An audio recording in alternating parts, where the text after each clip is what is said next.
ready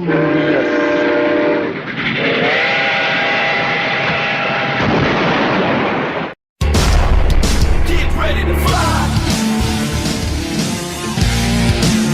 Flight 527 ready for departure.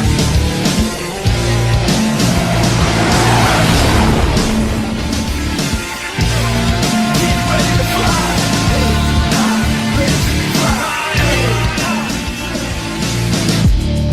Good morning, afternoon, and evening, ladies and gentlemen. My name is Zachary Nolan. Welcome back. The Jets win 4-3 in overtime over the Arizona Coyotes, and it was ugly, it was bad, but we got the 2 points. I feel like this is mostly going to be like a repeat of last game, honestly, against the Chicago Blackhawks, because again, it's an ugly game where the Jets look very strong at parts, but end ugly, and they get out of it. They Jets their way out of it.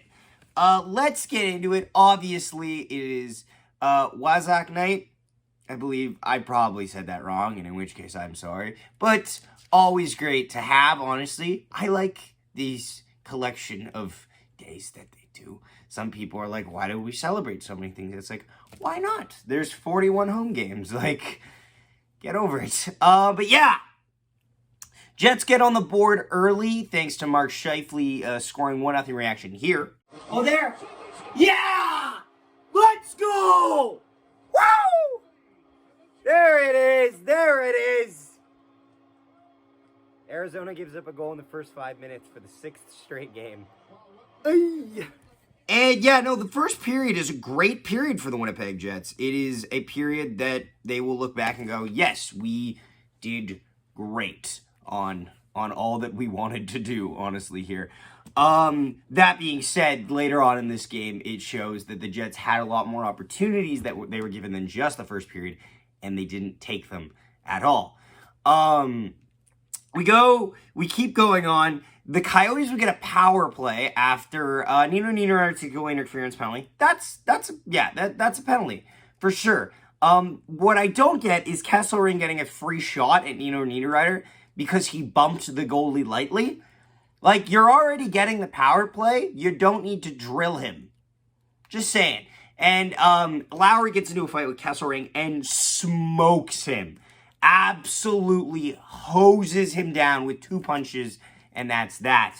That being said, the Coyotes would score, unfortunately, on the power play to make it 1-1 reaction here. Yeah, so Hellebuyck made a great save, and the rebound was wide open, and nobody picks it up. Now Nino Niederreiter is going up to the ref and going, okay, awesome. Yeah, totally deserved the goal interference.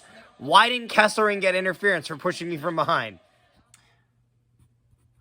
But that's okay, because the Jets would pretty much go bang-bang on 2 power plays that they were given right afterwards. One is this. Come on. Yup, get shit on, shit. I was about to say Chicago. Get shit on, Arizona. Let's fucking go.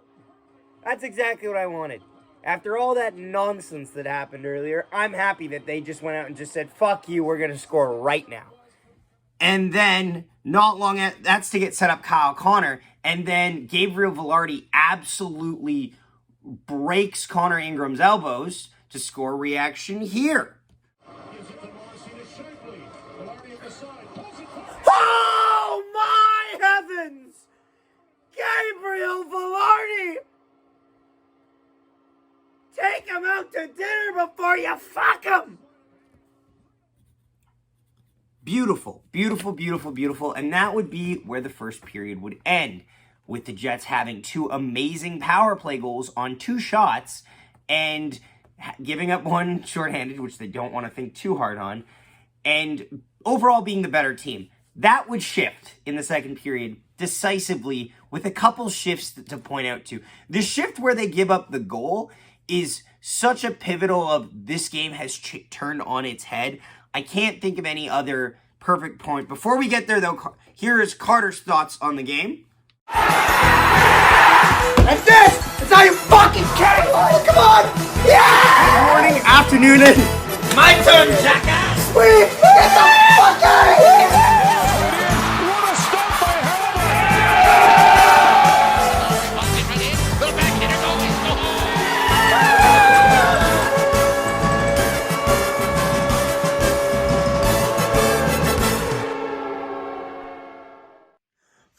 ARI-3 overtime win for the Winnipeg Jets tonight. Overall, solid game. I mean, like, kind of hope to not go to overtime against the Coyotes. But Mark Scheifele with a 4-point night, can't really complain. Kyle Connor getting himself the game winner, getting 2 goals tonight. Good for him.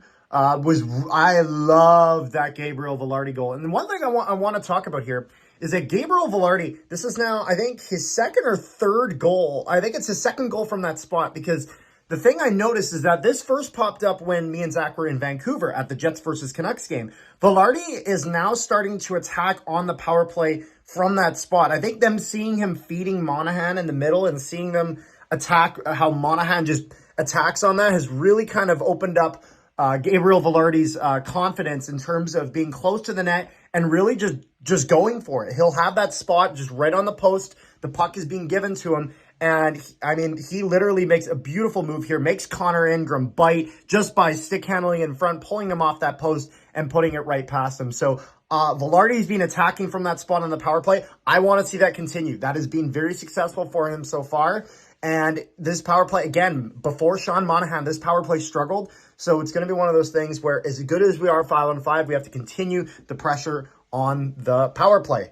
Again, just hopefully we don't have this too close of a game against the Coyotes going forward. But overall, 3-game win streak for the Jets. Hope that continues. So, back to Zach. But yes, with the point in the second period, the Coyotes just start hammering the Jets in their own zone, and they eventually score on a deflection reaction here. Oh, God damn it. That was they got hemmed bad. Oh, the Scheifele line. Fuck's sakes. It's unfortunate. There's not a lot. I don't really blame Connor Hellebuyck for any of these goals. I don't think either of them were bad. The third one he might want back because of how in tight it is, but still, that shooter is pretty much uncontested. It's not hard to watch. It's unfortunate because the Jets actually get a couple really good looks, I find, in this period. It's just they don't get the results that they want. I'm trying to focus. There's curling on in the background because Jennifer Jones is playing Rachel Homan. They're going to measure the second shot, but I know that Rachel Homan is going to get this because Rachel Homan gets every single shot measurement. But anyway, I digress. Sorry, that's just a ADHD. Anyway, but yes, no.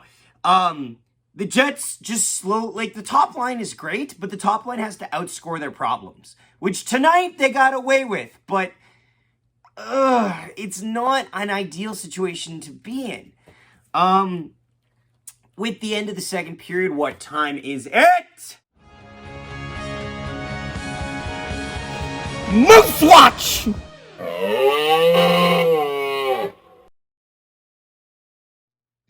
Moose Watch. So the Manitoba Moose had an unfortunate game, as we said, against the Calgary Wranglers, where they really didn't do great, shall we say. They got on the board late and just didn't show up enough. It was a 5-2 loss. That being said, they needed to bounce back the next night, and oh boy did they. Well, not at first. At first, they were in decisive trouble. Yes! Yes! It's only a 1. Good. Okay. Holy shit. Jones wanna... Okay, sorry. I had to... Yes! Go Manitoba. But the Manitoba Moose needed to bounce back. They didn't for 2 periods, but in the third period, oh boy, hey, diddly-dee, did they bounce back with beautiful jerseys on, by the way. Check out some of the goal clips reaction here. Puck stripped away at center. Racing ahead, Janssen Fjallby at the right side. Snaps a shot and he scores! Axel Janssen Fjallby in the Moose with an early tally. It's 2-1 Calgary. Able to deflect it for Tony Nato. He'll put it up top. Barteau takes a shot. Kept it from the score!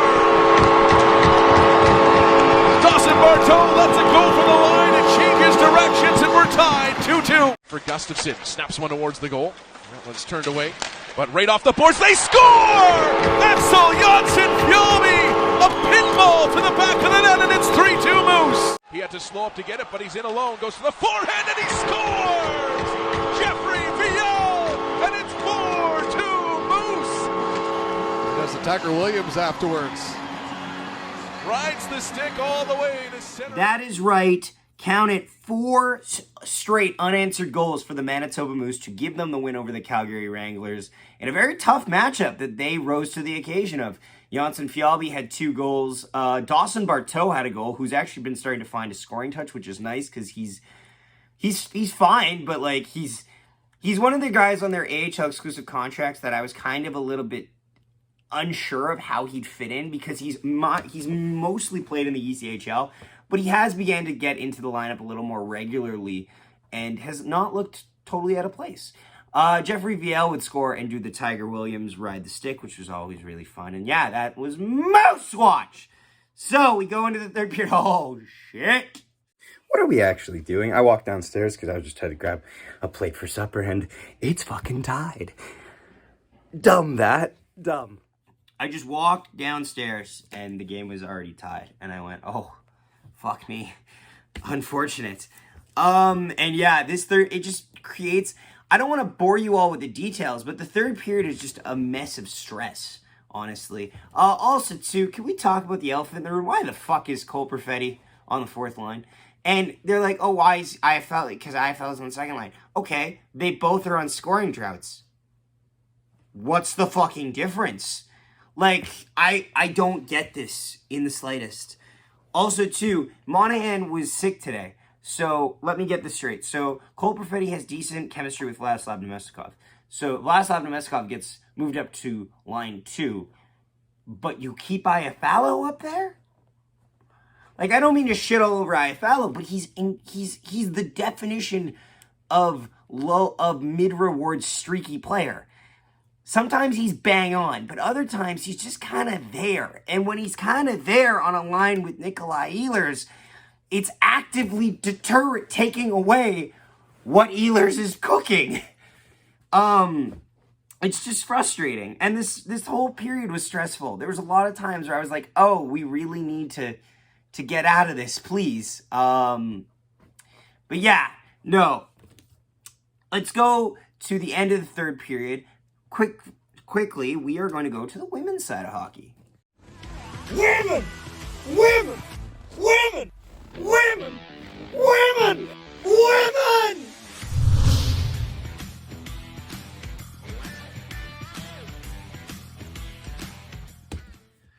So, 2 games in the last couple days. Montreal beat Ottawa and doubled them up actually 6-3. And Boston beat Minnesota 2-0. Again, 2 teams that are really at the top of the league, beating on teams that are kind of in the middle to the bottom of the league. And, you know, there's only 6 teams, so if you're not at the top, you're most likely on the bottom. But yeah, here are some clips and some highlights from those games. You're actually here. Now, Betty in the offensive zone, but Lexi Agia and crowd reacting to all the physical players. Snodgrass has Shiga. She takes a shot. Shiga scores! Stopped by Savannah Harmon. Poulin gets it again. Stacy shoots. It's saved, and there they score! Teresa Venisheva. Now played ahead beautifully for Tapani. Tapani for Shussel. Backhand, she scores! Beautiful play that developed quickly for Boston, and they take the 1-0 lead. And yeah, honestly, I've just been extremely impressed. Like, I just want to say I've been extremely impressed with PWHL, how they've marketed it. Their marketing is fine. It could be a little better, but they are getting it on TSN more, which is good to see. Honestly, the skill level itself has been exceptional. I've been totally, really enthused with it. Haven't been able to watch all of the games as much as I was at the start of the season. That doesn't mean I don't care, though. It's been a really exciting amount of hockey. Yeah, now let's go to the overtime period. So the Coyotes win the draw, which I went, ah. Also worth noting, Coyotes going into this game, 0-11-1. They hadn't won since January 17th. I was fucking horrified of that stat because I know what this Winnipeg Jets team can do when they do that. And they can go, watch us fuck it up. No, they didn't. Actually, the Coyotes did. So Coyotes get a great shot. They get a great movement here and a shot on Hellebuck. Hellebuck makes a really good save. And then two Coyotes absolutely blow each other up. And it just self-implosion. And Kyle Connor ices it. Reaction here. Go! Go, go, go, go, go, go, go. One guy hold back. Yeah! Whoa! Fucking right! There it is! Wapkanu! Wapkanu! And yeah, just like that, your Winnipeg Jets win 4-3 in overtime. So, do I want to talk about it? Sure. Attendance. I want to talk about attendance. It's a big topic going around. I could have made a video on this, honestly. I still might, actually, just with more clear headedness. I'm a little nervous. For context, shockingly, I wasn't here when the Jets were moved the first time. I know, it's because I look so old. I wasn't even born yet, actually. I was here when they came back. Obviously, I was about 6th grade. I obviously don't want the Jets to move again. I don't think, realistically, that we're anywhere near that point. I think what this is mostly, and also, too, it's worth noting, Gary Bettman is going to Winnipeg. I don't think, it's really important. I think that's something very important that people are not focusing enough about this. He's going to Winnipeg to talk to corporations. He's not going to Winnipeg to be like, yeah, you're fucked. Because he wouldn't go to Winnipeg for that. He'd just stay home and do a press conference about it if he was seriously mad. Now, there are unsustainable aspects of the True North experience and the Winnipeg Jets media in general. And some things I will say, them not talking to local media about this situation and just kind of keeping it in their own circle, that's not great. I don't like that. You should, there are so many people that cover the Winnipeg Jets. I'm not even in the top fucking 50. I'm not in the top 100. I'm like 208. That's where I am in terms of covering the Winnipeg Jets. You know how many fucking people you can go to talk to about the situation? Talk to them. Answer their questions. There are some things that people are upset that we can't really change. Certain things, like certain prices, cannot change because it's a league standard. Like beer prices, people are really itty-bitty about that. I get it. I really do. I'm a guy that pays for at least 2 Caesars when I go to a Jets game. I get it. But there are things that we can't control with that because if the league sets a price, they can't do anything after that. They're fucked. That being said, are tickets pricey? Yes and no. The economy's shit. It's shit. It's not about how much money the ticket is. It's about, hey, I like groceries, actually. You know, the Jets are awesome, but I have a TV, and I like to eat food, so I guess groceries it is today. The reason the Jets aren't selling out isn't because the common man isn't doing enough to support them. It is because the Winnipeg Jets have the lowest percentage of corporate back seats, season ticket holders in the NHL, and it's not close. It's, especially in the Canadian markets, we have half of what the next best percentage-wise. It's not close, and it's important to have those numbers higher because it takes a lot of stress off the common person. Watching hockey isn't a regularity. In arena is not a regularity. It is a novelty.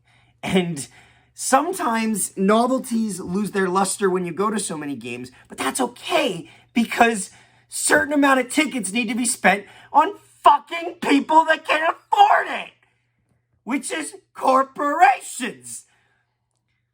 I didn't mean for this to be a super long thing, but I'm a little nervous. It's an irrational fear, I think, but it's still there because we've been fucked over by this already. God damn it, Rachel Holman just does not miss. I hate it. Anyway, True North needs to look within on what they can do. Also, there's a couple things, like there's a couple stuff, like the experience there isn't perfect, but that's not breaking. That's not the reason why. Also, too, if we're being completely honest, the biggest reason that they're in shit is because of last year. The last 2 to 3 years, they've been inadvertently pissing off their entire fan base, which is, yeah, like that's the problem. That's the problem. Don't threaten us that you're gonna fucking leave. We don't like that. Like, and I say this as somebody who actually used to really like watching the Oakland A's, and they fucking moved. Like, this is different than that, though. This is different than that. But I struggle to find the words to this topic. But the biggest thing is you need to overcome your fuck-ups from last year where you pissed off a lot of your fan base. You need to be willing to not necessarily take criticism, but you need to be willing to answer the media that adamantly cover your team, because, like, don't just go for your inner circle. There are other people here that you need to talk to that you haven't reached out to and asked about what their input is. And then, obviously, corporations just need to be better. Need to be more up there. But yeah, no, that's my 2 cents. That's my 2 cents. Let me know down below in the comments your thoughts on this. Also, if you could leave a like on the video, we'd greatly appreciate that. And subscribe to the channel. Thank you so much for watching and listening to my 5-minute rant. And I'll see you next time when your Winnipeg Jets take on the St. Louis Blues. And Gary Bettman's here. Oh boy. One, Nikolai Ehlers chips it through, gets around, and he shoots and scores! What a